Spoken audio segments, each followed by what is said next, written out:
ஆசீர்வாதமாக இருப்பது. நன்மை பயக்கும் செயல்களில் ஈடுபடுவதன் மூலம் மற்றவர்களின் வாழ்வில் ஒரு நேர்மறையான தாக்கத்தை ஏற்படுத்து ஆசீர்வாதமாக இருப்பது ஆகும். ஏழைகளுக்கு சேவை செய்வது மற்றும் நற்செய்தியை பரப்புவது போன்ற செயல்களின் மூலம் கடவுள் உங்களை ஆசீர்வதிக்கிறார்.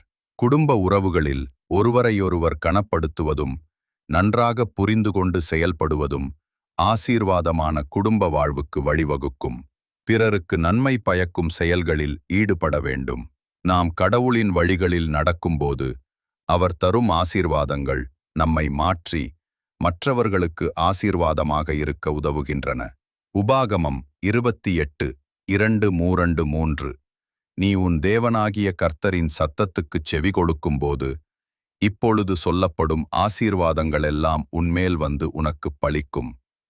நீ பட்டணத்திலும் ஆசீர்வதிக்கப்பட்டிருப்பாய், வெளியிலும் ஆசீர்வதிக்கப்பட்டிருப்பாய்.